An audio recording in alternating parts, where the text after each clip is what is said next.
나와 같이 되기를 이렇게 하는데 저희가 찬송은 주와 같이 되기를 이렇게 부르죠. 사도 바울이 복음서를 기록하면서 뭐 내 복음이라는 표현도 많이 씁니다. 그래서 예수 복음, 다른 복음은 없다. 다른 영은 없고 다른 말씀은 없고 이렇게 얘기를 합니다. 그러면서 사도 바울이 복음을 전하는 것에 대해서 얘기를 합니다. 사도 바울이 전하는 복음의 전달자 역할은 이방인에게까지 가는 거였죠. 근데 사도 바울이 주로 복음을 전했던 곳은 회당입니다. 유대인들이 앉아 있던 곳.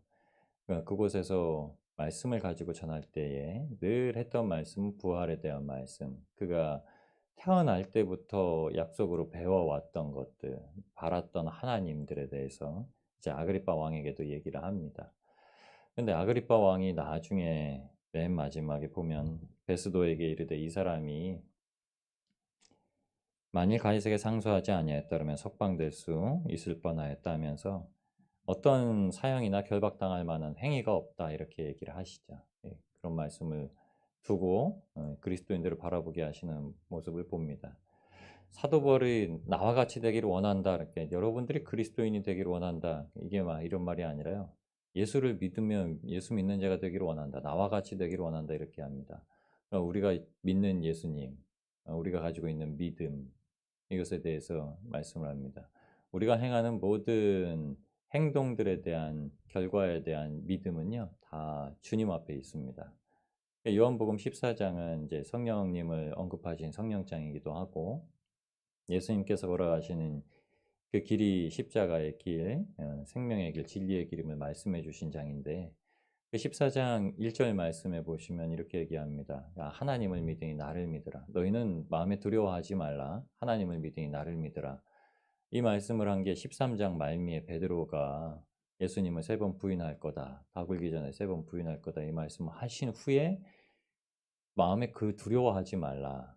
우리를 믿지 말고 나를 믿지 말고 우리 스스로를 믿지 말고 만약 하나님을 믿는다면 나를 믿으라고 예수님이 말씀하십니다. 예수님이 죽고 부활하실 십자가를 3번 언급하신 후에 그렇게 말씀을 하시는 겁니다. 여러분 일상에서 모든 길에 우리가 당신 그리스도인이요 되시오라는 말을 하는 게 편할까요? 예수 믿고 천국 가시오, 예수 믿고 복을 받으시오라는 게 편할까요? 아니면 예수를 믿은 내가 지금 이렇게 걱정과 근심까지도 다 맡겨놓고 오직 하나님을 바라고 이 땅 가운데 살 수 있는 내 삶을 보시오라고라는 게 말하는 게 편할까요? 죄 용서하였다라고 말하는 게 편할까요? 침상을 들고 가라 말하는 게 편할까요? 주님께서는 가장 편한 걸 우리한테 주시는데 우리가 복음을 어떻게 말해야 될까 고민 많으시죠? 하나님을 믿는 대로 살면 됩니다. 그럼 그게 복음입니다. 사도 바울의 담대함은 하나님에 대한 완전한 순종에 가까이 가고 있었습니다. 믿음에 가까이 가고 있었다는 거죠. 나를 믿기보다는 내 길을 인도하시는 하나님을 믿은 겁니다. 근데 이게 우리가 보기에는 저 옛날엔 이게 굉장히 어려운 거라고 여겨졌습니다. 어떻게 하나님만 믿고 나도 열심히 해야지. 물론 우리가 열심히 한다라는 말은 정말 예수님을 사랑하고 정말 예수님의 품 안에 있고 정말 예수님과 함께 동행하겠다는 그 믿음의 고백의 방증입니다. 오늘 사도 바울이 이렇게 언급합니다. 시작부터 이렇게 얘기하죠. 아그리빠여, 그러므로 하늘에서 내게 준 계시대로 내가 거스르지 아니하고 하늘에서 하나님께서 부르셔서 내가 택한 그릇이다. 네가 핍박하는 예수라. 너 왜 이렇게 고생하냐? 네가 뒷발치하는 가시를 뒷발치하기가 얼마나 힘드냐? 뭐 그렇게 고생하고 있냐 그래. 예수님께서 사도 바울을 부르시면서요. 이 못된 녀석 이렇게 부르신 게 아니라 너 왜 그렇게 고생하냐 이거예요. 하나님을 믿는 바울이었습니다. 우리가 바울의 모습을 보실 때 아예 안 믿는 이방 사람, 아예 안 믿었던, 아예 믿음이 없었던, 아예 믿음의 족보가 없었던 계보의 사람을 부르신 게 아니라요. 하나님을 믿는데 바울은 정말 우리 같은 사람입니다. 신앙을 가지고 있던 하나님께 대해서 정말 열심인 사람들. 여러분, 저와 여러분과 같은 분이세요. 사도 바울은. 정말 열심히 있어요. 뭐라도 해요. 하나님의 일을 하면 뭐라도 해요. 근데 예수님은 십자가의 길 위에 자신을 부인하는 것 외에 스스로 자기의 십자가를 지는 것 외에 주님을 따를 길이 없다라고 말씀을 하셨죠. 사도 바울이 그걸 한 겁니다. 자기 십자가를 진다는 건 예수님 앞에 멍에를 타 내려놓는다는 얘기죠. 수고하고 무거운 짐진 자마다 다 내게로 오라. 수고하고 무거운 짐은요, 우리가 교회 안에 들어와서 하나님 믿고 살아가는 데 있어서의 모든 행동들까지 신앙의 일들은 수고하고 무거운 짐이 되면 안 되죠. 예배는 수고하고 무거운 짐이 되면 안 되고요. 모임은 수고하고 무거운 짐이 되면 안 되고요. 섬기는 일, 봉사는 수고하고 무거운 짐 되면 안 되고요. 이건 예수님께서 가르침으로 매일 주셨습니다. 마르다에게, 마리아에게. 마리아에게는 한 가지 일 하는 게 족하다 이렇게 말하셨습니다. 이 마르다의 일, 마리아의 일을 칭찬이라는 걸 이렇게 두고 저희가 생각하지 마시고요. 오늘 사도 바울의 모습처럼 비교하면 분주할 것이 없는 것이 하나님의 일, 하나님께서 우리를 구원하신 일, 하나님을 바라보는 것, 예수님께 나오는 것. 예수님을 섬기는 일은 즐겁다는 거죠. 사도 바울이 고린도서에는 자기의 지금까지 당해왔던 그런 모든 환란들에 대해서 언급을 하는데 그건 사도 바울에 대해서 바울의 사도권을 좀 이렇게 무시하고 다른 사람들을 이렇게 마주하여서 거짓 복음을 받아들이려고 했던 자들에게 하나님께 구원을 받아서 하나님을 알면 어떻게까지 하는지에 대해서 그냥 설명한 겁니다. 그냥 그 모습은 그냥 자발적이고 자원적으로 마음속에서 예수 그리스도를 너무나 사랑하는 마음으로 나온 겁니다. 그 말을 가지고 아그리파 왕에게 얘기합니다. 달아났던 거죠. 유대인들은 예수님을 붙들 때마다 잡아 죽여달라고 얘기를 하고 지금 사도 바울을 데리고 와서도 이 사람을 죽어야 된다. 이 사람 죽어 마땅해야 된다라고 하고 있습니다. 하나님을 믿는 부류가 한 부류는 이 사람을 잡아 죽여야 된다라는 분노로 가득 차 있어서 세상 가운데 이야기를 하고 한 명은 오직 나와 같이 되기를 예수님을 믿는 자 되기를 예수 그리스도로 말미암아 진리가 너희를 자유케 하리라는 그 약속의 말씀의 성취가 삶에서 어떻게 이루어졌는지 보고 경험하게 그리고 그것을 누리게 하십니다. 아그리파 왕이 이렇게 합니다. 적은 말로 네가 나를 그리스도인이 데려가게 한다. 그리스도인이라는 표현이 오늘 저희가 주일의 본문으로 보셨지만 우리는 그리스도인이라는 말을 이렇게 좀 이렇게 좋은 표현으로 쓰는데 처음 그리스도인이라고 표현된 거는 예수님을 믿는 자들에게는 아주 이렇게 큰 의미를 지니고 있는 말이었지만 외부 사람들이 보는 그리스도인이라는 말은요 조롱하는 말이었습니다. 저 예수쟁이 같은 표현이에요. 저 예수쟁이. 저것들 맨날 그리스도만 부르고 다닌다. 그리스도 주여 주여 이것만 부르고 다닌다 해서 조롱하는 말이었어요. 절대 없었던 말입니다. 그런데 그 그리스도인이라고 불려졌던 것이 안디옥 교회에서 바나바와 바울이 1년 동안 가르친 후에 그들이 사람의 가르침이 아니라 그 가르침 가운데서 예수님의 가르침을 받은 후에 드디어 첫 번째로 얻게 되었던 호칭입니다. 그러니까 세상 가운데 나가서 사람들이 그리스도인이 되었다는 거예요. 그러니까 교회 안에서만 우리끼리 그리스도인입니다. 아이고, 의롭습니다. 이렇게 얘기한 게 아니라요. 전혀 예수님을 믿지 않는 부류들이 있는 가운데 갔을 때, 저거 왜 갑자기 저거 왜 저렇게 변했어? 저거 이상하게 됐어. 저 예수님 믿는다고 했더니 저 예수쟁이 된 거 아니야? 그리스도인 된 거 아니야? 이렇게 말한 겁니다. 사도 바울이 그렇게 얘기한 거예요. 나 그리스도인입니다. 나 그리스도인처럼 살아갑니다.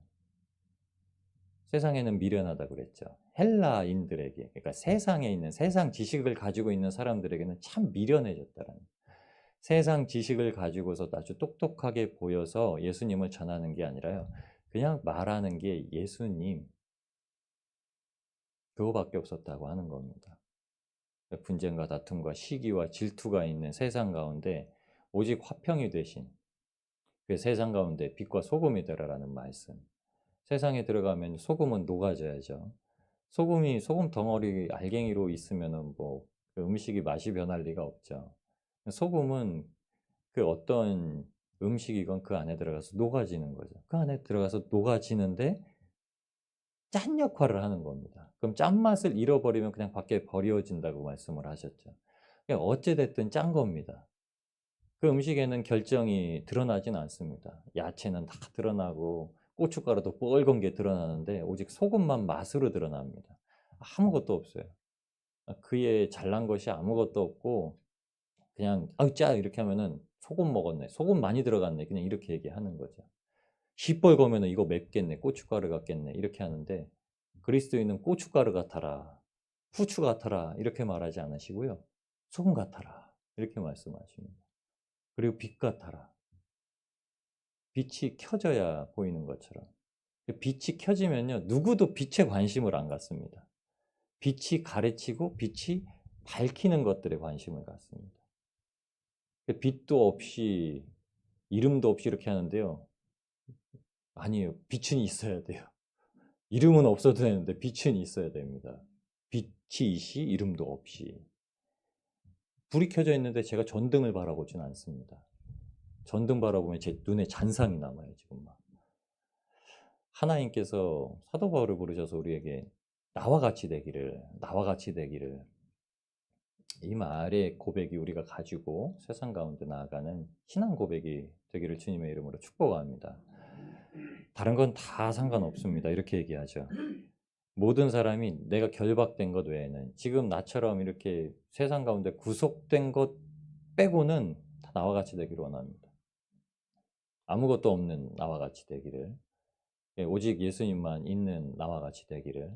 무엇을 하든지 자족하는 나와 같이 되기를. 자족하는 능력이라고 말씀하셨죠.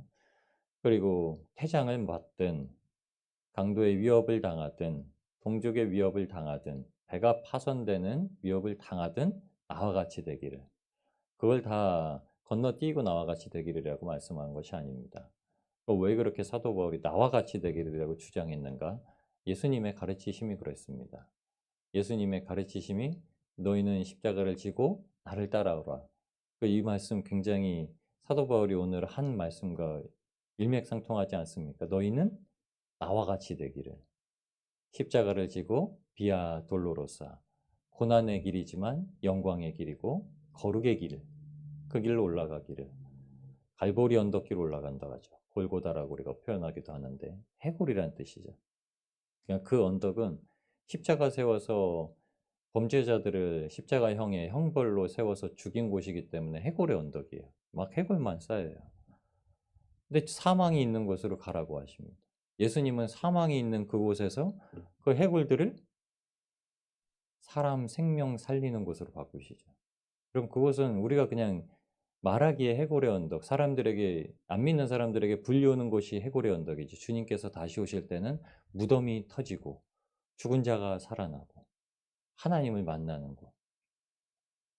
저희가 십자가를 지고 가는 곳은요. 사람들이 생명이 넘쳐나는 곳이 아니라요. 십자가 지고 가는 곳은 사망이 넘쳐나는 곳. 저희는 그런 곳으로 가는 사람들입니다. 그러니까 사망으로 가는데 사망의 음침한 골짜기로 가는데 어찌 두렵지 않겠습니까? 그러니까 사망의 음침한 곳으로 갈 때는 또 해당할 것을 두려워하지 않는 것은 주께서 나와 함께 하신다는 믿음의 고백이 있을 때, 그 믿음의 삶을 살아가고 있을 때 나타내시는 것입니다. 여러분 오늘도 사도 바울과 같이 우리가 되고 우리와 같이 또 우리가 복음 전하는 자들이 되기를 소망합니다. 여러분들이 저와 같이 되기를 소망합니다. 뭐 볼 게 있어야 저와 같이 된다고 하면 즐거워하시죠. 뭐 먹을 것도 없는데 그러니까는 그 초점을 주님이 가장 생각하셨던 것, 사도 바울이 가장 생각하셨던 것이 무엇인가? 그 가장 기쁨이 무엇이었던가? 그러면 그 가장 큰 기쁨, 그 기쁨이 내게 있었던가? 사도 바울이 밥 먹는 기쁨이 아니라 누워서 편안히 자던 기쁨이 아니라 그럼 무슨 기쁨이었는가? 예수님께서 누일 곳도 없으셨는데 시장하셔서 줄일 때마다 예수님 드셨다는 표현은 거의 없죠. 다 나눠줬다는 표현. 무슨 기쁨이셨을까? 그러니까 우리가 세상에서 찾는 기쁨은 주님 안에서 세상적인 기쁨이었는데 그게 아니라 세상 속에서 하늘과 같은 그 기쁨이 무엇일까? 그래서 어떻게 사람들에게 나와 같이 되기를 말할 수 있을까? 오늘은 이 말씀을 가지고 우리 삶을 들여다보시고 나와 같이 되기를 세상 가운데 선포할 수 있도록 나아가시는, 그렇게 주님을 만나고 주님과 교제하시는 복된 하루가 되시길 우리를 구원하신 예수님의 이름으로 축복합니다.